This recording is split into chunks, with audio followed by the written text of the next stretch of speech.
Сайн бацгаана уу эрхэм үзэгчдээ. Та бүхэнд энэ өдрийн болон удахгүй алчлаа ирэх шинэ жилийн баярын мэндийг хүргэн мэдчилж байна. Намайг Базар саадын нар мандах гэдэг UBS-ийн санхүү маркетинг хэрэглэсэн дэд захирлаар ажилладаг. Харин өнөөдөр та бүхэнтэйгээ UBS-ийн 2 дугаар суугаар гарах ажил амжилтын яриа нэвтрүүлгийн анхны дугаараар уулзж байна. Ажил амжилтын яриа буюу I нэвтрүүлгийн минь анхны зочноор манай студид санхүүгийн зах зээлийн холбооны ерөнхийлөгч, Мандал даатгал группийн ерөнхийлөгч, мөн UMC группийн төлөөлөл удирдах зөвлөлийн дарга, ноён Үлзий баярын ганц зэрэг хүрэлцэн ирээд байна. За баярлалаа. За ингээд манай нэвтрүүлгийн анхны зочин болж ирсэнд маш их баярлалаа. За баярлалаа. Анхны зочин болсонд бас бэлгшээж байна.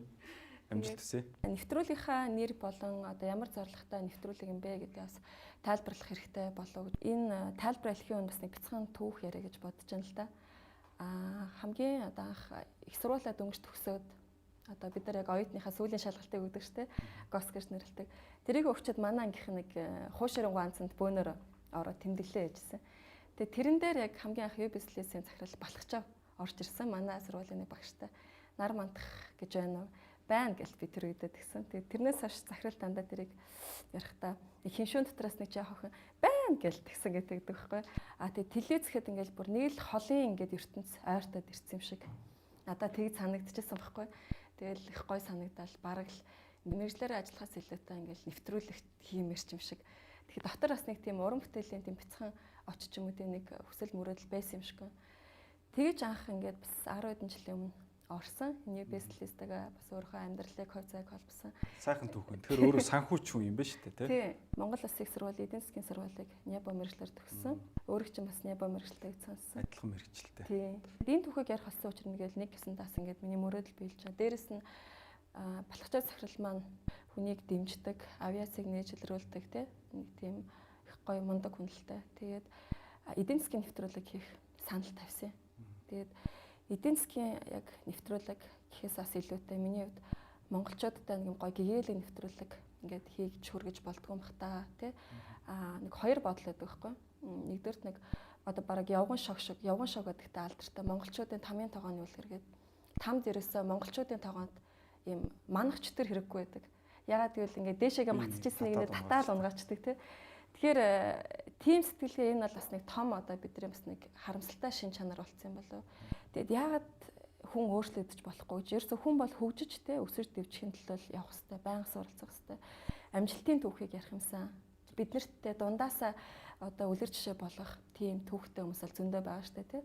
Амжилтанд хүрсэн хүмүүсийг ер нь харж байхад дандаа ажиллаж, хөдөлмөрлөж те маш урт удаан хугацаанд дадал туршлага хичээд зүтгэжж амжилтанд хүрсэн байдаг. Тэгэд ажиллаад амжилтанд хүрээд тэрийг харин бусдад ярьж түүхээсээ туршлагаасаа гой урам зориг өгөх энэ сайн сайхан жишээгээ хуваалцъя гэсэн одоо зорилгоор ажил амжилтын яриа гэж нэрлсэн. Ажил амжилтын яриа маань бас товчлогдохоор I гэдэг үг болж байгаа байхгүй. Тэгээд нэг гадаадынхаа вау гэлдэг шүү дээ. Тэр шиг тэгээд I гэл ингээд нэг гоё би яг ховдоо тэгдэг байхгүй. Гоё ингээд жишээ сонсох ч юм уу хүн ингээд мундаг хүний түүх сонсохоор ямар гоё ингээд те ингээд тэгээд нэвтрүүлгийнхаа оройг болохоор би I буюу те үнэхээр ажил амжилттай ярихаар ямар мундаг хүн бэ гэсэн одоо ийм уриатаагаар явах гэж байгаамаа. Ганц зориг гэдэг хүн бол бас яг залуу үеийнхэн миний бас үе тэнгийнхэн дотор I гэж хэлэхээр бас ийм явж ирсэн түүхтэй, туршлагатай, хэдийгээр залуу маш залуу хүн ч гэсэн ийм хүн байдаг. Таныг анхныхаа зочноор урьсан юм аа. За их баярлалаа. Манай нэвтрүүлэгт амжилт хүсье. Маш сайхан түүхтэй ийм нэвтрүүлэг байна. Их олон жилийн турш явсаргаад бүтсэн нэвтрүүлэг. Заавал амжилттай болно гэж итгэж байна. Баярлалаа. Бас энэ нэвтрүүлгийг үзэх гэж байгаа үзэгчтэй бас баярлалаа. Хамгийн ихнийхээ асуултыг би амжилт гэж өрнө те юу юм болоо? Одоо амжилтын түүх, амжилтын нууц, амжилтад хүрэх тэдэн алхам зарчим гэл ингээл хүмүүсийн маш сонирхдаг сэдв те. Таныхаар бол яг амжилт гэдэг ямар тодорхойлолт байх вэ? Яг өөртөө ч санал нийлж байна. Өөрөөр хэлбэл амжилт гэхээр зарим хүмүүс мөнгө гэж ойлгож байгаа шиг байна. За зарим улсууд үнэтэй машин унаад явбал тэр амжилт болж байгаа шиг байна те. Яг үндсэндээ бизнес нь ч юм ажил нь яг ямар бах нь үл хамааран. За зарим хүмүүс бол амжилт гэдэг хүмүүс юу гэж дүгнэдгээр нь харж байгаа шиг байна. Зөвхөн миний хувьд бол амжилтыг бол өмнө нь бас албан тушаал карьер юм байна. Тэгээ мундаг том банкнд том захирал хийх нь бол амжилт юм байна гэж бодож ирсэн үе би. Одоо харьцангуй залуу байхдаа. Өнөөдрийн төвшөнд бол амжилт бол миний хувьд бол зөвхөн миний өөрийн одоо өөртөө тавьж байгаа шалгуур юм байна гэж ойлгож байгаа. Өөрөөр хэлбэл амжилт гэдэг имийг бол би өөрөө мэдэрч өөртөө тавьж байгаа дүн юм аа. За тэгэхээр амжилт гэдэг бол ямар нэг оргилд хүрэх ч юм уу, дээшээ тэмүүлэх гэж хүмүүсийн сэтгүүд буудаг байх гэж бодож ин л одоо уулын орой дээр гарцсан хүн бол амжилт гаргацсан ч юм уу. За эсвэл үнэтэй машин унаа явж байгаа хүн амжилт гаргацсан ч юм уу те. Тэгэхээр илүү тэр гэхээсээ илүү тухайн хүн дотроо зориг тавиад тэрэндээ хүрж байгаа бол тэгээ өөрөө зоригдоо хүрлээ гэж дүгнж байгаа бол энэ бол амжилт юм болов уу гэж бодож байна. Өөрөө өөрийгөө ол юу гэж дүгнэдгүү амжилтанд хүрсэн гэж бодож байна те. Би нэг бас нэг тийм дотроо бодтой. Бас найз нөхдөд хэлдэг юу гэхээр уулын ориглон оройд нь биш бэлдэн вэ гэж. Тэгэхээр хүмүүс юу гэж хардаг вэ гэхээр уулын оройдор гарсан хүн бол амжилттай. Бэлд одоо гарч чадахгүй тэнд ядраад суудсан хүн бол бас амжилтгүй юм шигээр бас харах тийм хандлага байж магадгүй. Оргил гэдэг бол хүний сэтгэлд байдаг зүйл. Энэ бол уулын орой байх албагүй. Тэгэхээр хүн одоо хүн хөлтлөө хорвоогоос хайлан хальтлаа байнга зоригтой. Хүний амьдрал өөрөө маш том агуу зориг байдаг. Энэ дотор маш олон жижигхэн зорилгоодыг тавиал нэг нэгээр нь хүрээл ингээл явж явах хэрэгтэй гэж би хардаг. Тэгэхээр ганц зэрэг гэж хүн амжилттай гэж хүн мөн үү биш үү гэд одоо өөртөө ямар дүн тавьж гэнэ гэж асууж байгаа шиг байна. Тэгэхээр яг хуу харьцангуй утгаараа бол зарим тавьсан зорилгоудаа бол хүрсэн. За мэдээж бас хийх юм маш их байна. Тэгээ урагшаа ингээд ахих тусмал маш том илүү том зорилгоо тавигддаг тий. Тэгэл хөдөлмөрлж эхлэх хэрэгтэй. Тэгэхээр хүн гэдэг амьтан бол маш том зорилго. Түүний төлөвт тасралтгүй хөдөлмөр юм байна л гэж харж байгаа. Зорилго гэдэг маань нэг талаас бас мөрөөдөлтэй. Тэгэхээр багтаа харин бид нар чих гой мөрөөддөг штэ. Тэгэхээр багтаа харин юу мөрөөддөг гэсэн, оюутан болоод ямар мөрөөдөлтэй болсон, дөнгөж ажил дээр гараад ямар мөрөөдөл байсан, одоо ямар мөрөөдөлтэй гэдгүү ингээд мөрөөдлүүдийн оронд тийм нэг ингэ сайн хэлсэнтэй жижиг ингэ биелэгдээ явж байгаа. Тэгэхээр хэр мөрөөдөх дуртай вэ? Ер нь бол багасаа мөрөөдөмтгий хөвгт байсан. Харьцангуй эрт уншиж сургуульд орохоос өмнө уншаа сурцсан байсан. Тэгээд одоо нэлээ манай гэрт бас их уран зохиолын номнууд байсан л да. Том уран зохиолын зузаан номнууд Монгол хэлнээ орчуулагдаад гарсан сонгодог. Энэ номнуудыг ер нь бас нэлээдийг уншиж цааш нь харуулсан. За яг 10 жилдээ бол ер нь одоо сансар өгтөргөө их сонирхдаг тийм хөвгт байлаа. За яг хөө тэгээд их сургуульд ороод нэгтлэнгийн чиглэлээр тэгээ өмнө нь мөрөөдөж байгаагүй мэдээж мэрэгжил. Би ер нь нэгтлэнгийн ангид орсон хүмүүс нэгтлэн бодогч юм бол болох юмсан гэж мөрөөдөд орж исэн хүн байдаг гэж бодохгүй нөө та яасан тэгсэн үг бас үгүй юу? Архитектор болно гэж үг нь боддог байсан. Манай аав ажиллахаар ингэж хэлж байгаа. Миний охин ерөөсө нэгтлэн болоо. Хаанч ажилтаа гэдэг ч байгаа байхгүй. Тэгэхээр тэдний бас нэгтлийн бас буруу биш те. Хүүхдээ нэг хаанч гэсэн ажилтаа амьдралтаа яваасаа гэж боддог. Гэхдээ би бас энэ мэргэжлэлээр бас орсондоо энэ сургуульд ороод сайн сайхан нөхөдтэй багш нартай бас энэ төлөөстэй бас холбосонтой баярлалт юм аа. Тийм. Тэгэхээр миний хувьд бол яг өртөө ч адилхан. Миний эцэг их бас ойлгоод нэгтлэнгаар яваа. Мөнгө санхүүтэй ойрт бол одоо тий илүү амжилтанд хүрнэ гэд бас өөрсдөө өнцгөр тодорхойлоод ингээд нэгтлэнтэй ер нь амьдралаа тий нэгтлэн бодогч руу гэдэг юм руу ингээд ороод явсан. Яг нэгтлэн бодогчоор ажиллах тийм типийн хүн биш юм байна. Тийм төрлийн хүн биш юм байна гэдгээ бол ерөнхийдөө явцын дунд ойлгосон л доо. Тэг яг суугаад бодсон. Нэгэнт амьдралынхаа 4 жилийг одоо энд зарцуулж байна. За нэгтлэнгаас арай жоохон өөр юм хийвэл одоо надад дээр юм шиг санагдсан л да. Илүү олон нийттэй холбоотой. Энэ нэг 3 дахь курс сургуультай багтаа. Сургуультай багтаа. Би бас одоо бас зөв зарим хүмүүс оюутнууд те. Тэгээ энэ 4 жилийг юу ч сурахгүй өнгөрөөчвөл энэ маш харамсалтай болно гэдэг үүднээс ийм санаа хэлж байгаа. Би бас яг өөрөө Японоор төгсөөд те бас ажиллаад бас энэ салбарт явж байгаа. Дээр нь яг ижлэхэн бас мэдрэмж төрж л да. Тэгээд миний хувьд бас юу бодож байна л да. Өөрөө бас их тэрийг их эрт мэдэрсэн бас их мундаг байна. Тэгээд ерөнхийдөө яг нэгтлэнгаар сурсан ажиллах явцдаа бүр илүү мэдэрсэн л дээ. За энэ ажлыг бол ерөнхийдөө хийж болж байна. Мэдээд сонирхолтой. Би өөрөө сурж байгаа учраас гэхдээ яг миний түрүү нөгөө хэлсэн те яг хувь хүний одоо амбиц гэх юм те энд арай биш байна гэд. Тэгээ нэлээд эрэлхийлж ихсэн. Яг одоо төгсөх 4-р курст ороод нэлээд эрэлхийлсэн. Яг юу хийвэл болмоор нь яавал болмоор. Тэгээ ингээ явж байгаа нэг дилер гэж юм байдаг тухай олж мэдсэн. Тэгэл ерөнхийдөө тийшээ эхний амьдралынхаа одоо том алхмыг хийсэн дээ сургуулаа төгсөөд. Өөрийгөө бас их сайн таньж чадсан байна те. Хүсэл сонирхол юу вэ? Энэ бол бас их амжилтанд хүрэх бас том алхам байх гэж бодож чинь тий. Одоо болтол өөрийгөө танилгүй одоо юу гэдэг зөвхөн биеийн сургуулийг төгссөн энүүгээр л явах хэрэгтэй гэдэг хичнээн хүн өөрийнхөө авьяас чадвар одоо хайрын тэр боломжоо алж байгаа шүү дээ. Дилерээр ажиллаад олон улсын санхүүгийн төвд байгаа том банкудтай харилцаад тэнд байгаа хүмүүстэй ингээд ажил хэргийн холбоо тогтоогоод цаашдаа найз нөхдөд ингээд ажиллаж байхад тэр маш том одоо үндэстэн дамсан банкуд дотор одоо яг банкны мэрэгжлийн бос хүмүүс бараг 80-90% байдаг. Тийм үү. Тийм баруунд ерөөсөө одоо хүн ямар нэг чиглэлээрээ сураад сургууль сурж байна гэдэг маань ерөөсөө хүн өөртөө зориг тавиад тэнд хүрээд өөрийгөө дайчлаад ямар нэг мэдлэгийг тултал нь эзэмших тийм чадварыг л суулгаж байгаа юм шиг санагдаж байна. Тэгэхээр тэнд барилгын инженер байдаг, геологч байж байдаг, эмч хүртэл ажилласан явж байдаг. Эмч хүн үү? Тий, банкнд очсон, банкир болсон, мундаг банкны захирал болсон хүртэл явж байдаг. Түүхч хүн тэнд явж байна, философи. Тэгэхээр энд бас бид нэр залуучуудад бас ингээд магадгүй энэ маань сургамжтай байж магадгүй. Заавал энэ мэрэгчлэр одоо дуртай юм шиг, дургүй юм шиг аав ээж хэлсэн учраас сурч төгсөөл тэгэл энэгээрээ явах тийм албагүй. Нэгэн сурж байгаа юм чинь тултлан сурах хэвээр төгсөөд өөрийнхөө хүсэл мөрөөдлөөр ингээд цаашаа ажиллах боломжтой. Ингэх юм бол сурсан мэдлэг чинь заавал хэрэг болно. Мэдлэг гэхээс илүү нь арга барилын тухай асуудал яриад байгаа. Өөрийгөө дайчлаад шийдвэр гаргаад хүрээд сурчнаа гэдэг маань маш хувь хүний боловсрал болоод явчихж байна. Тэгэхээр манайх боловсрал гэхээр нөгөө яг цаасан боловсралыг ярьдаг диплом эсвэл хэдэн ном уншсан гэдэг. А гэтэл нөгөө хүний өөрийн амьдралд хандах арга барилын боловсрал гэдэг бас маш том юмыг энэ их сургуулиуд маань заадаг. Хүн өөртөө бас заах хэрэгтэй. За их сургуулиуд маань бас энэ дээр ирээд анхаарах хэрэгтэй болов уу гэж бодож явдیں۔ Анх ажилд орохдоо ер нь яаж орсон бэх өрсөлдөөнтэй байсан юм шиг. Худалдаа урьдчилан банк бол тэрээд үнэхээр одоо анхдагчдын нэг те маш нэр хүндтэй өрсөлдөөнтэй. Ер нь банкны анги төгссөн хүмүүсд бас яг худалдаа урьдчилан банкд орох бол мөрөөдөлтэй бас тийм байсан шүү дээ те. Миний хувьд бол банкны бус сургууль төгссөн, худалдаа үйлдвэрийн дээд сургууль гэдэг сургуулийг тэгээд Нэгтлэн бодгч чиглэлээр ингээд төгссөн. Худалдаа хөгжлийн банк маань одоо зөвхөн МУИС ч гэдэг юм уу те тийм сургуулийн банкны анги төгссөн хүмүүсийг улаан зураас татаад авдаг ийм банк байла. За одоо ч гэсэн тийм байгаа бох. Тэгэхээр зөвөр би бас тухайн үед намайг ажилд авч исэн захирлуудаа бас талархалтай хандтай. Миний одоо мөрөөдлийг сонсоод диплом дээр үнэлж шийдвэр гаргахгүй. Өө чи ийм өөр мэрэгчлэр төгссөн байна. Одоо өөр сургууль төгссөн байна гэдгээс илүүтэйгээр энэ хүний одоо хүсэл амбиц юу юм бэ? Энэ хүн чадах уу гэдэг нөх хүн дээр нь шийдвэр гаргасанд бас маш их талархалтай явдаг.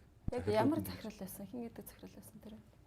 Одоо тухайн үед яг намайг ажилд авч исэн манай Капитрон банкны гүйцэтгэх захирал Мөнх сайхан гэдэг хүн байгаа. Банкны секторт бас одоо 20 жил ажилласан юм хүн байж байгаа. Тэгээд банкнд ормоор байгаад ддэг. Тэгтэл санаандгүй бас олон найз нөхөдтэй хэрэг гарсан. Би бас маш олон янзын хүмүүстэй найз нөхөд явдаг. Тэгээ одоо хүнийг ялгахгүй. Зөвхөн 10 жил тогтоо зөвхөн онц сурлагтнууд хоорондоо найзлал зөвхөн одоо хулиганууд хүнд гарууд нь найзлал ингэ явдаг ш. Би бүх бүлэглэлийнхэнтэй нь очиж сайхан бүгдэнтэй найзалдаг байсан. Тэгээд энэ найзын сүлжээ маань өргөсөж явсараад бас тухайн үед худалдаа хөгжилд одоо дадлага хийжсэн. Яг дилерийн газар дадлага хийжсэн манай нэг найз надад ийм мэдээ дамжуулсан. Энд ингээд сул орон зай гарч байна. Чинийг уулзаад үзэхгүй юм уу гэд. Тэгээд би яг харилцах контакт юм аваад холбогдоод уулзаад тэг мөрөөдлөө хэлээд одоо Монголын топ дилер болмоор байна гэд ингээд ажилд орж исэн түүхтэй л дээ. Тэгэхээр яг тэгээ ажилд ороод банкнд ороод жил явчаад тэгээд гудамжинд явж исэн манай нэг сургууль адилхан одоо нэг ботокийн те нэг төгсөлтийн нэг найз маань яваад гудамжинд тааралдаад тэгээ яаж яах вэ ажил төрөл орсон гэсэн чинь ороогүй яга ажил төрөлд одоо болтол ороогүй явж байгаа юм бэ сургуулаа төгсчихэд гэсэн танил тал байхгүй бол одоо юу ах яаж орох вэ гэд ийм ярьжсэн. Би тэгээд бодож исэн тухайд ер нь хүн өөрөө болохгүй чадахгүй гэдэг үл ер нь энэ хорвоод бүтэх болох юм гэж байна. Тэгэхээр одоо давн ямар ч цайз ямар ч өндөр уул давн орно гэж зүтгэх юм бол болно. Арга нь олдно. Том чухал хичээл байд юм байна гэж дотроо бодож ирсэн. Яг тухайн үед бол бас яг ажилд орно гэдэг чинь хэцүү байлаа шүү дээ. Одоо баг ажилд орохын тулд ахуул өгдөг. Одоогийн шиг ингээд маш олон компаниуд бий болсон сайн хүн хайгаад хоорондоо өрсөлддөг юм биш арай өөрөө ч гэсэн мэдж байгаа хэрэг. Тэгэхээр тийм байд юм бэлээ. Энэ бол бас их сургамжтай юм байна гэж бодож ирсэн.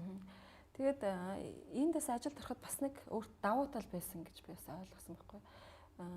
Бидний энэ төр гэдэг чинь бас ихэнх нь Монгол сургуулиуд ч гэсэн орос хэл дээр хичээл ороо авцсан тийм нэг хаалтдуучсан. Тэгээд англи хэлийг бол дөнгөж л сурч эхэлж байсан байх. Тэгээд англи хэлний олимпиада тэр үед оролцож байсан юм уу? Тийм. яг сургуулаа төлөөлж оролцоод ихтэй сургуулиуд хэдэн курстэй? Тэр чи одоо 3 дахь курстэй юм байна. Ер нь хизээнээс англи хэл сурч эхэлсэн? Ер нь бол 10 жилд байхаас 10 жилүүд нэг англи хэл зааж эхэлсэн. Тэгэхэд л ерөнхийд нь суурийн тавьж сураад. Тэгээ манай ээж бас их шахдаг байсан. Тэгэл яг бас их алсыг харсан байна тий. Тий.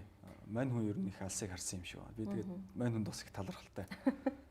Яг баярлалаа. Тийм баярлалаа гэж хэлж байгаа. Тэгэхээр их шахдаг байсан.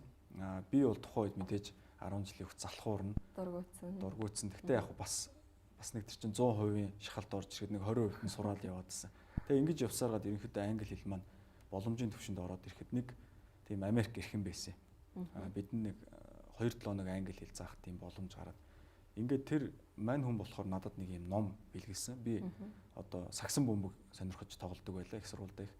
Тэгээд ийм сагсны тухай сагсан бөмбөг сонирхдог Америкийн тийм борчуудын хорооллын 2 одоо хар жаалын тухай ийм ном.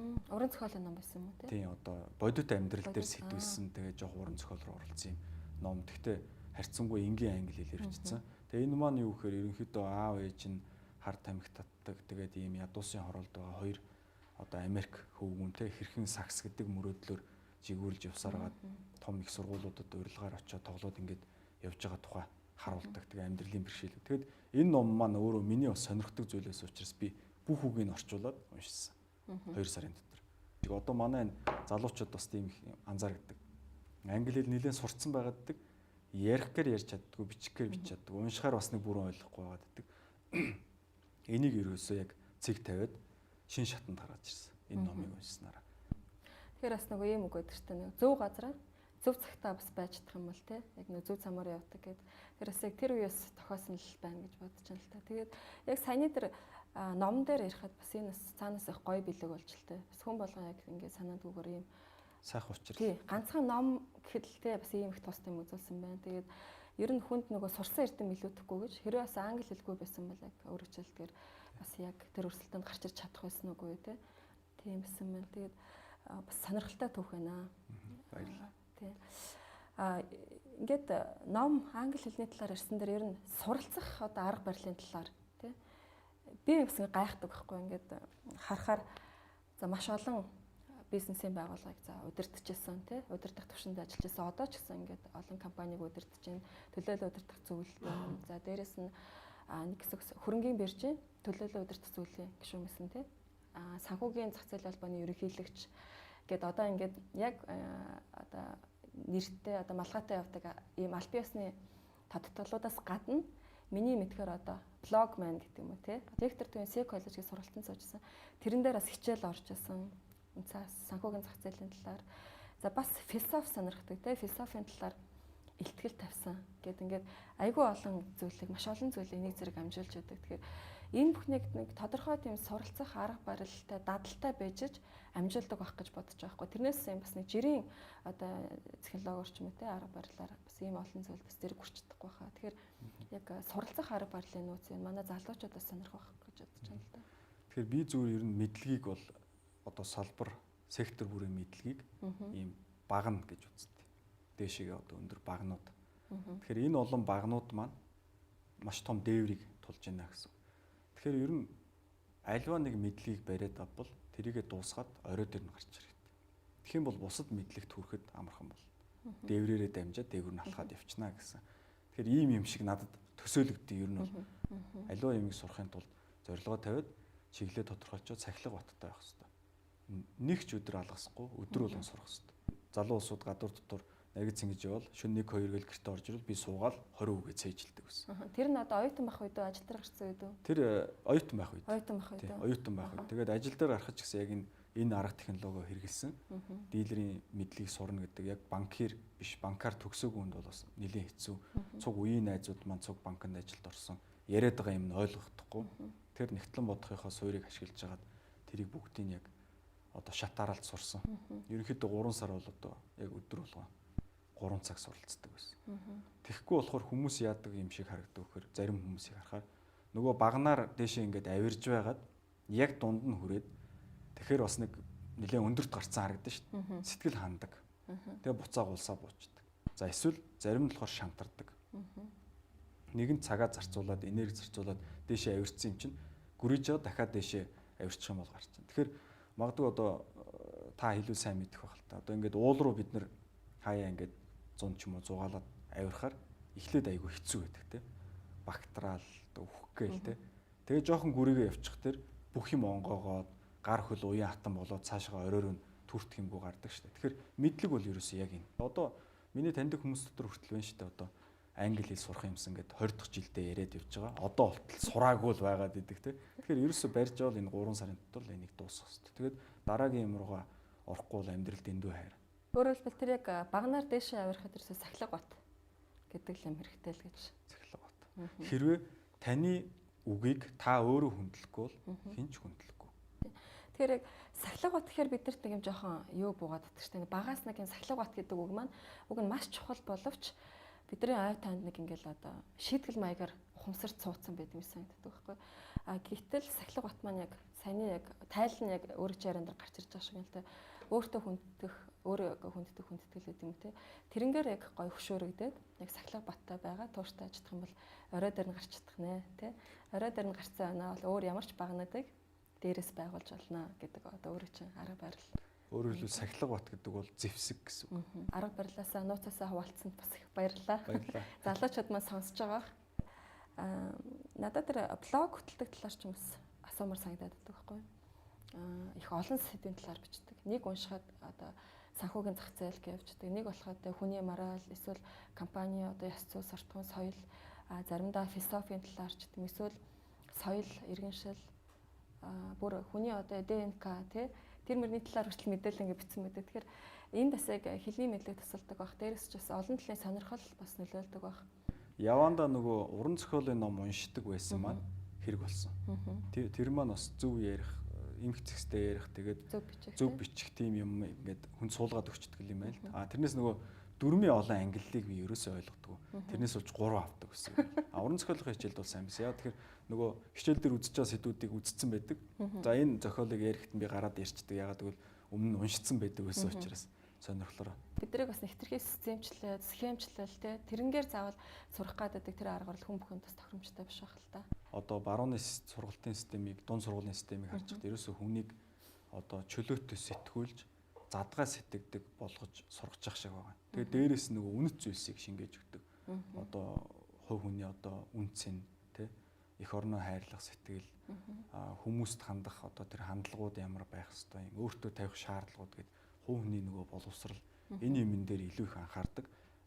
Хувь хүнийг сайн зэвсэглээд өгчвөл хүн өөрөө мэдлэгээ олж авч чадна. Барууны систем бол ерөөсөө энэ түвшин рүү хөгжсөн байж байгаа. Бидэнд ер нь ямар иргэд хэрэгтэй вэ гэхээр өөртөө хариуцлагатай хандж чаддаг, хүмүүст энэрэнгүй байж чаддаг, тий. Хувь хүний зохион байгуулалттай, соёлтой, ёс суртахуун, зан төлөвшлийн цогц ойлголттой юм хүмүүс байх хэрэгтэй. Тэгэхээр энийг болохоор зүгээр нэг хичээлээр заана гэж энэ бол буруу. Тийм учраас блог дээр янз янзын одоо миний блогийг бас тодорхой хэмжээний хүмүүс тооны хүмүүс уншдаг учраас тийм байлаа. Янз янзын сэдвүүдийг хөндөж тал талаас нь бичгийг оролддог. За би өөрөө амьдралдаа баримталдаг зарчим аливаа асуудал бизнес ч вэ амьдрал ч вэ асуудлыг олон талаас нь харах нь зөв юм байна. Тэгэхгүй хүн болгонд өөр ингэсэн харах өнцөг байдаг. Гэтэл энэ өнцөг маань зөв өнцөг мөн үү? Одоо бөмбөлөг байлаа гэхэд энэ бөмбөлөгийг би өөрхөн өнцгөөс хараад энэ бол дуурах зүйл байна гэж хэлээд байвал энэ бас буруу болно. Тэгэхээр тал талаас нь харж иж энэний олон одоо талтай байдал те одоо бүрэн зураглалыг гаргах боломжтой. Тийм учраас ер нь орчин үеийн хүн бол одоо бүх зүйлийг судалж мэддэг байх хэрэгтэй. Тэгэд монгол хэл гэж ярьсан дээр альбом бичиг сайн найруулж чадахгүй, төлөвлөж чадахгүй бүүн алдаа. Энэ дээр ер нь манай залуучууд ч гэсэн бас ер нь өөрсдөө монгол хүмүүс учраас ер нь цаашдаа хаан ч гэсэн менежер ямар ч ажил хийсэн гэсэн бас бэлд хэрэгтэй юм шиг байна тий. Сүүлийн үед бол одоо мессежний хэлээр бичдэг тийм залуучууд бас очирж байгаа. Өөртөө ч бас тийм альбом бичгүүд орж ирж байгаа бах тий. Ягаад тэгэхээр ийм товчлсон яриа хоёулаа маргааш 5-аас уулзъя. Тэр бааранд очие. Сайхан шоудыг гэдэг яриаг хэлж болно. Гэтэл илүү комплекс агсан шатны мэдлгүүдийг ийм яриагаар хүргэх боломжгүй. Тийм учраас энэ дээр би санаа зовдөг. Манай залуучууд одоо ялангуяа дунд сургуулийн сурагчид бол уран зохиолын ном нэг 200 ном уншицсан байхад бол ер нь энэ асуудал бол арилчих юм болов уу гэж боддог. Тэгэхээр миний хувьд ч гэсэн бас тийм алдаатай юм хийдэг л байсан. Анх дөнгөж сургууль төгсөөд. Тэгэхэд манай анх одоо тэр миний газрын захирал байсан мөнх сайхан захирал гэ тэ. мөнгөсийн захирал бол албан бичих бичээд иргээл тэгнэ шүү дээ. Мэдээж төрийн байгууллагууд руу явна. Албан бичих маань маш тийм бюрократ те маш тийм ёс жаягийг дагсан байх хэвээр. Тэгэл авчрал ерөөсөө улаан цоохор болгоол нүдэн дээр засан гутаа. Болж штэ. Энийг тэгэл засчаад аваад ир. Гэт тэгэхээр хүн тийм хоёр сэтгэлдэлтэй гард юм байл та. Нэг талд нь одоо маш их тэгэж улаан ирээн болгосондоо ичих тэрийг давтахгүй. Нөгөө талд бас тийм урам автсан хүн чинь нэг юм тэр нь нийлж бөмбөлөг болж байгаад за дараагийн удаа захирлаараа нэг ч улаан одоо тэ засвар хийлэхгүй шүү. Нэг ч улаан одоо тэмдэглэгээ цаасан дэрийг. Тэгээ хичээгээд хүн яхад бол боломжтой. Олон улсын зэрэгтэй Монголын хамгийн анхны зэвлэр болсон тий өөрөө. Гадаадын зэвлэрүүд дотор бол одоо Монголоос хүн Монгол гэгээл одоо бараг ганц зоргоор л төсөөлдөг. Ганц зоргоо, Монголын ганц зоргоо гэл тэгж ирсэн байхгүй. Тэр үед чинь бид нар чинь хоост ямар мундаг залуу гэдэг юм болоо. Тэгэхээр ер нь бол одоо Монгол тийм хүн олон улсын зэрэгтэй зэвлэр нөх олон байдгүй байх гэж бодож байна. Үнэхээр л мундаг залуу тэр багшийн ярьсан бас оргоо хоосон байгаагүй юм байна гэж бодож байсан байхгүй. Магтаал хэтэрж явах шиг байна. Тэгээд миний хувьд бол яг магтаал хэлэх дуртай. Гэхдээ хин ч гэсэн худлаа магтаалыг мэдэрдэг тий. Хийсэн бүтээсэн юмтай. Үнэхээр тэр хүн бол магтаалыг урамшнуу гэхээс бас тэгж худлаа өнгөрөхгүй байхаа гэж бодож байна л да. Угаасаа манай нэвтрүүлгийн зарлага бол тий. Яа гэм би нэг магтъя, урам өгье, хийсэн бүтээсэн юмтай үний тэр хийсэн бүтээснийг одоо үзэгчдэд танилцуулъя. Үнэхээр гэж одоо тий хилтэлэн насан гэд ярих гэж одоо миний удаас зорж байгаа. Тэгэхээр ер нь одоо олон улсын зэрэгтэй зэвлэр хэдэн онд болсон. Одоо Монголд ер нь хэдэн хүн байдгийн. Тэгээд яг энэ олон улсын зэрэгтэй зэвлэрийн одоо яг энэ олон улсын зэрэг авсны ач холбогдолтой хувь хүнийхээ хувьд бол Монгол улсын тухайн байгууллагын зэр нь юу байдгийм бэ? Сонирхолтой төвхөлтэй. Яасан гэхээр дилерээр ажиллаад эхлээд мэдээж тэр чинь маш надад босго өндөртэй байсан. Нилээн яг уу чармаасан түрүүн ярьсан. Ингээд дилерийнхээ хувьд нилээн ойлголтоо за ер нь юм байна. Дилер хүний мэдүүл зохих зүйлсээ ерөнхийдөө нэлээд мэдээд тэгээ дараагийн одоо зорилгоо хайж гисэн л тэгтэл манай газрын захирал Бата гэдэг хүн байсан тухайд одоо Монгол банкнд байгаа. Манай Бата захирал нэг өдөр ярихгүй юу? Ийм олон улсын санхүүгийн зах зээлийн холбоо гэж байд юм аа. Тэгээ энэс ийм шалгалт аваад дилерийн сертификат гэдэг юм өгдөг шалгалтанд тэнцсэн улсуудаа. За энэ сертификатыг авчих юм бол одоо дилерийн хувьд олон улсын шатанд очлоо л гэж ойлгоо шүү дээ гэдэг иймэрхүү юм яриа яригдсан. Тэгэл ерөөсөө би шийдвэрээ гаргаад хүн бол те амьдралын бүтээмжтэй хугацаа хязгаартай те бид бүгд л тодорхой хэмжээнд хөгшрөөд өвгөрөөд ингээд тэтгэвртэй гарна. Тэгэхээр тэрнээс өмнө ер нь хурж болох цэг гэж юу гэдэг нэг юм бодлоо. Үзээд алтай. Унах юм алга те. Нөгөө нэг талаас бас нэг энэ Монгол бахархал гэж юм ярьдаг штэ зүйлийг. Энэ Монгол бахархлыг бас төрүүлэхэд нэг хувь нэмрээ оруулчих юмсан гэж багасаа боддог байсан. Яад энэ тэр шалгалтанд тэнцэхгүй л байна үсттэй. Үзээд алтай гэдэг. Тэгээд санхүүгийн зах зээлийн холбоотой холбоо бариад тэгээ Монгол улсаас одоо өгөх гэж байгаа анхны хүн юм байна те. Тэгээд шалгалтын төлбөр бас хөөрхөн тухайн үеийн ханшаар нэг $400 байсан санагдаж байна. Тэгээд тэр $400-ыг хөнгөлж гисэн холбоо маань бэлддэг ном нь гэж байдаг. Бас нэг $200 гаруй үнэтэй. Тэрийг ингээд цалингаа цуглуулж жагаад номыг худалдаж аваад ном маань ч хүрээд ирлээ. Тэгэд ерөөсөө номоо орж жагаад өдөрт 3 цагаар бэлдэж гисэн өдөрт цайны цагаар 1 цаг, орой гэртээ хараад 2 цаг ингээд тасралтгүй 3 сар бэлдээд тэгээд нөгөө шалгалт авдаг газар нь дэлхийн олон газар бий. Тэгээд хятад байдаг те. Тэнд очиж шалгалтаа өгөөд тэнцсэн юм аа 2004 онд. За одоогийн байдлаар бол ямар ч сан 2 хүн байгаа. Олон улсын зэрэгтэй гэж хүлээн зөвшөөрөгдсөнээр одоо яг үнэхээр Монгол улсад маань гэдэг юм те Монголын банкны салбарт ямар ач холбогдолтой байдгийг. Ер нь бол манай дилерүүд ерөнхийдөө сайн Монгол улсын үед гэтэл санхүүгийн зах зээлийн маань хөгжил маань зөвхөн дилерүүдээс хамаарахгүй. Энэ мэдлэгийг мэдснээрээ бид санхүүгийн зах зээлийг бас хөгжүүлэх тийм өөрийн гэсэн ажлуудыг хийх ёстой. Тэгээ эндээс энэ санхүүгийн зах зээлийн холбоо гэдэг юмний үндэс суурь гарч ирсэн. Тэгэхээр хувь хүн өөртөө ингээл нэг мэдээл за би ингээ олон улсын зэрэг авчлаа гэд ингээд зогсвол энэ бол хэрэггүй нөгөө одоо нэг их сургууль төгсчөөд ажилгүй гудамжинд явж байгаатай адилхан юм бол дипломын цаас шиг бол. Тэгэхээр ерөөсөө энийг Монгол улсын санхүүгийн зах зээлийг хөгжүүлэхийн тулд дийлрүүд нийлээд холбоо байгуулах хэрэгтэй байна. Энэ мэдсэн сурсан зүйлээрээ хөгжилд хувь нэмэр оруулах хэрэгтэй байна. Яг тэр санхүүгийн зах зээл бол улс орны хөгжилд бол маш чухал юм дэд бүтц байгаа. Тэгээ ингээд цаашаа хөөрөөд дараагийн зорилгод гарч ирж байгаа. Тэгэхээр эхнийхээ зорилгыг хийхгүй бол дараагийн зорилго хизээч гарч ирэхгүй гэдэг юмыг би энэ одоо одоо амьдралын хичээлээс ер нь бол сурч авсан. Танай холбоо одоо 4 онд 4 онд байгуулагдсан тийм 8 жил. Ер нь ямар үйл ажиллагаа явуулдаг? Гишүүнчлэлтэй юм уу? Одоо энэ байгууллагын гол явуулдаг үйл ажиллагаа нь юу вэ? Тэгээ манай холбоо бол одоо санхүүгийн зах зээл дээрх энэ санхүүгийн болон эдийн засгийн мэдлэг олгодог хамгийн том холбоо гэж байгаа. Одоо сүүлийн 8 жилийн турш бид маш олон мянган хүнд энэ санхүүгийн мэдлэгийг дэлгэрүүллээ. За жил болгон сэтгүүлч нарт уламжлал болгоод зөвхөн сэтгүүлч нарт зориулаад санхүү эдийн засгийн үн төлбөргүй сургалтуудыг хийж ирлээ. Энэ холбоог бол хизээч бид мөнгө олох зорилгоор ашиглаж ирсэнгүй. Хизээч хэнээс одоо тусламж төслийн мөнгө авч үзээгүй. Зөвхөн дийлрүүд, санхүүч нар, банкирууд өөрсдөө карманаас мөнгө гаргаад үйл ажиллагааг нь явуулдаг. За яг одоогийн байдлаар бол холбоо маань бүр илүү одоо эдийн засгийн судалгааны институт маягтайгаар бүр ингээд хөгжлийн дараагийн шатанд ороод явж байна. За энэ маань юу хэлж байгаа гэхээр бид яг одоогийн байдлаар эдийн засгийн 4 индикатор гаргаж байна. Улирал болгон мянган хүнээс одоо эдийн засгийн идэвхтэй хүн амаас судалгаа аваад хэрэглэгчийн хүлээлтийн индекс гэдэг зүйл гаргаж байна. За шийдвэр гаргагч нарт зориулаад эдийн засгийн нарийн түвшний анализ судалгаануудыг тогтмол хүргэж байна. Сургалтуудаа хийдгээрээ хийгээ явж байгаа. Сэтгүүлч нарт үнгүй юмаа сургалтуудаа зохиож байна. За тухайлбал энэ 2008 оноос энэ өнөөдөр сон дээр гарсан санхүүгийн захын нүүр гээл те. Энэ нүүрийг чи одоо бид бүх дизайнд гаргаад бүх тоог нь өгөө явжсан. Одоо өнөөдөр сонирхсан маань өөрсдөө аваад жишээ нь бие даагаад явж байгаа ч гэдэг. Гэх мэтлэн Монгол улсад өнөөдөр сэтгүүл зүйд бай ард түмний дунд ч санхүүгийн мэрэгчлэтнүүдэд зөв нэр томьёогоо хэрэглэж ярьдаг. Санхүүгийн мэдээллийг зөв хүргэдэг, зөв ойлгодог.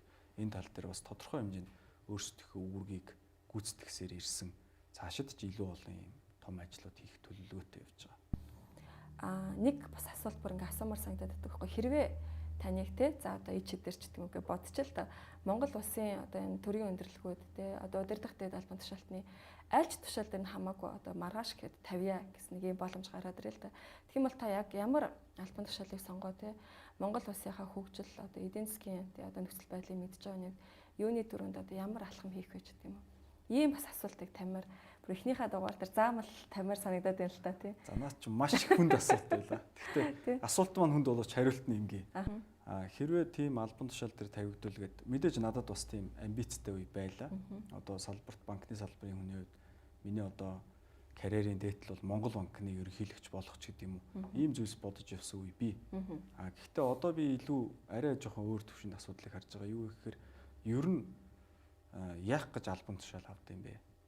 Монгол улсын ерөнхийлөгч бай, ерөнхий сайд, Монгол банкны ерөнхийлөгч бай, тэ банкны захиралч бай. Ерөөс үндсэн зорилго нь юу юм бэ? Одоо өөртөө амжилттай харагдах гэж ч юм уу эсвэл найз нөхөддөө мундаг байгаа батлах гэж юм уу гэдэг ийм асуулт гарна. Тэгээд би бол бодохдоо үгүй. Тэр бол үгүй юм аа, тийм биш юм аа гэж. Ерөөсөө том албан тушаал гэдэг бол том ажил хийх нэр. Тэгэхээр ямар ажил хийх гэдэг байгаа вэ гэхээр мэдээж ард түмэн зориулж. Тэгэхээр ард түмэн зориулаад ажил хийх боломжийг албан тушаал олгодог. Тийм учраас хүмүүс албан тушаалын төлөө зүтгэдэг гэж би ойлгодог дотроо. Гэхдээ ард түмэнд юм хийх сэтэл маань өөрөө албан тушаал дээр очисны дараа эхэлж болохгүй. Ард түмэнд юм хийж бүтээх сэтэл маань өөрөө эхлээд сэтэлтэй байж л эхлээд сэтлэн төрөөд тодорхой юм хийгээд харуулад баталчаад дараа нь албан тушаалд одоо тэнцэж орох хэрэгтэй. Тэгэхээр албан тушаал хүнийг шалгадаг болохоос биш хүн албан тушаалыг тодорхойлдог юм болов уу гэж ойлгож байна. Өөрөөр хэлбэл манад бас маш олон тийм юу харагддаг шүү дээ. Хүндэн тохируулж ажил өгөөд иддэг. Үгүй ажилтан тохирч хүн байх хэрэгтэй. Тэр хүн өөрөө боловсрж орж ирээд ажлыг гүйцэтгэдэг гэж ойлгодог. Тэгэхээр миний хувьд нас залуу байна. Өөрийгөө батлая. Би одоо өнөөдрийн түвшинд ард түмэнд бас маш их юм хийх боломжтой. Яг уу би тодорхой түвшинд өөрийгөө хийсээр ирсэн гэж боддог. Гэхдээ илүү их юм хийх том сайхан санаанууд байна. Эднэрийг хийн. Тэгээд цаг нь ирвэл болох байлгүй те. Тэр магадгүй эн чин улс төрийн карьер гэдэг бол насны дагуу явдаг юм зүйл шүү дээ те. Тэгээд тэрийг бол одоо заавал өнөөдөр орохгүй орно гэдэг юм ярих нь бол утгагүй маа. Гэхдээ гол санаа бол ард түмэнд бол та хөдөө мал хариулж явж байгаа ч гэсэн юм хийх боломжтой. Өөрөөр хэлбэл албан тушаалд ороод байгаа нь бол илүү их юм хийх одоо чадвартай болцсон хойно л очих хэвээр юм аа л гэдэг логик хэлээд байгаа. Би бас ингэж бодож нэвтрүүлгээр нэг тийм уриалга ер нь тухайн сарынхаа 4 дугаарт уриалгатай явъя. Тэгээд энийг болохоор хамгийн эхнийхээ зочныг хүндлээд бас өөрөөс ч юм бас те монголчуудаа эсвэл Улаанбаатарчуудаа маш энгийн зүйл байж болно. Зөвхөн өвлийн улиралд те шүлсэн аяхаа болчихооч тийм үү. Миний хувьд баг тэгж хэлмээр байгаа хгүй. Ягаад гэвэл те өвлийн улирал ямар байдаг лээ, ханиад босгоорхоос хавуулаад энэ шиг юм урай хэлвэл одоо ямар урай хэлмээр байна. Юуны баярлаа. Тэр урайг дэмжиж байна. Тэр шүлсэн аяхгүй бай гэдэг бол бас боломжийн урай байна. Миний хувьд бол энэ нэвтрүүлэг маань ажил амжилтын яриа. Би амжилтын түүх одоо үзэгчтэй хүргэх сонирхолтой. Дээрээс нь ажил мэргэжилтэй тухайн салбарын талаар бас мэдээлэл хүргэх сонирхолтой байгаа. Тэгээд уг нь одоо өнөөдөр нэвтрүүлгээр бас даатгалын салбарын талаар, даатгалын зах зээлийн талаар ярилцъя гэж бас бодож байлаа. Тэгээд нэвтрүүлгийн цаг маань одоо яг ганц зориг гэж хэмбэ те ямар түүхтэй маш товчхон ч гэсэн ингээд бас сонирхолтой байсан учраас ярьсаар байгаа. Одоо энд хүрчжээ. Тэгээд нэвтрүүлгийн цаг бас дуусах дөхөж байна. Тэгээд миний зүгээс одоо анхныхаа дугаарын зочныг дараагийн нэвтрүүлгүүдэд бас оролцооч. Тэгээд энэ өөрт чинь ягаад гэвэл ярих зүйл их бэ те үзэгчдэд хүргэх мэдээлэл, мэдлэг олох зүйл их байгаа. Тэгэхээр дараагийн нэвтрүүлгүүдэд даатгалын зах зээлийн талаар болон үнцаас мөн энэ эдийн засагч ганц зориг шүү дээ тийм ээ. Тэгэхээр Монгол орны эдийн засгийн бас ирээдүйн төлөвч гэх юм уу. Энэ талаар бас яриа өрнүүлэх хүсэлтэй байна. Тэгээд урилгыг маань хүлээж аваасаа гэж бодож байна. За их баярлалаа. Тэгээд урилгыг хүлээж авлаа. За баярлалаа тий. Бас одоо нэвтрүүлэг ингээд цаг маань өндөрлөөд дуусж байна. Бас аль болох залуучуудад сургамжтай байх болов гэдэг ярианаас одоо ингээд миний амьдралын алдаа оноонуудыг дэнслээд ингээд асуултууд асууж ярилцсанд баярлалаа. Тэгээд бас энэ нэвтрүүлэгт би бас өөрийн зүгээс юм бяцхан бэлэгтэй ирсэн байгаа. За энэ Стив Джобсын бүрэн цадиг гэдэг ийм ном байж байгаа. За энийг болохоор манай энэ мандал даатгалын залуучууд бас ивенттгээд тэгээ хамтран оролцоод ингээ орчуулсан байгаа. Тэгээ Стив Джобс гэдэг хүн маань одоо эерэг сэдэлтэй хүн. Дандаа тасралтгүй хөдөлмөрийн үрээр амжилтыг бий болгосон. Түрүүн анх өөрөө чинь одоо хэлсэнтэй. Хөдөлмөрийн үрээр хүн юунд хүрч болох вэ гэдгийг харуулсан юм домог болсон юм хүн байж байгаа. Харамсалтай нь одоо нас орсон. Гэхдээ энэ хүн өнөөдөр орчин үеийн одоо хүмүүсийн амьдралын чанарыг сайжруулах тал дээр агуу юм хийсэн юм уу. Гэхдээ энэ хүн хизээч Америкийн ерөнхийлөгч болоогүй, хизээч Америкийн одоо төв банкны ерөнхийлөгч бололгүйгээр энийг хийсэн. Тэгэхээр одоо энэ төрөл бүтээгдэхүүн гэж байна тийм. Тэгэхээр энд ингээд бид бүтээгдэхүүнүүдийн тасралтгүй хэрэгжилж байна. Маш олон хүний амьдрал тустай зүйл хийсэн юм байна. Тэгэхээр одоо гол асуудал бол энэ юм аа. Эерэг байх хэвээр, ард түмний төлөө байх хэвээр. Тэрнээс биш ямар машин унж байгаа, банкнда хэдэн төгрөгтэй, ямар албан тушаалтай бол огтхон чухал биш юм шүү гэдэг одоо өөрийнхөө үзэл бодлоор одоо нэвтрүүлгийг өндөрлөөд энэ номыг танд гардуулж хүсэж байна. За баярлалаа. Тэгээд би бас нэвтрүүлгээрээ дамжуулаад те хүмүүст бид нар түрүү ярьсан бидний үеийнхэн бас их уран зохиол уншдаг байсан. Тэгээд тэр хэмжээрээ төсөөлөл бас их гоё зүйлүүдийг олж авчихсан. Тэгээд манай нэвтрүүлгийн AI гэдэг номын сантай бас болъё гэж судаж байгаа. Тэгээд энэ ч ингээд 50 номын 50-аар бас ингээд бэлтчихэд байгаа. Тэгээд нэвтрүүлгийнхаа зочдоос олон сайхан ном авах байхаа гэж бодож байна. Тэгээд мандал даатгал компани би бас их юм хүмүүст оюунлаг зүйл хэрэгдэг те бас бусдаас ялгархтаа сайхан хичээлүүд хүмүүст өргөж байна. Одоо эрсдлийн менежмент, одоо бизнес төлөвлөгөө зохиох гэдэг ч юм те. Тэрнээс гадна ингэж яг ном ингэж ивент тгнэ гэдэг нь өөрөө их буянтай. Их сайхан оюуныг түгэж аваад их баярлалаа. Тэгээд бас энд номноос сайдсан аваад маш их баярлалаа. Тэгээд би бас өөртөө нь бас нэвтрүүлгийн маань урилгыг хүлээж авч ирсэн талархлаа илэрхийлээд миний бас нэг сүүлд унсан нэг эмпати төвийн амьдралаас ургасан амжилтууд гэж ном жижигхэн ном байлаа. Тэгээд их олон хүний түүхтэй. Тэгтээ дотроо бас их тийм товч бичсэн. Тийм ном байлаа. Тэгээд тэр их таалагдсан. Тэрийг бас дурсахыг гэж бодож байна.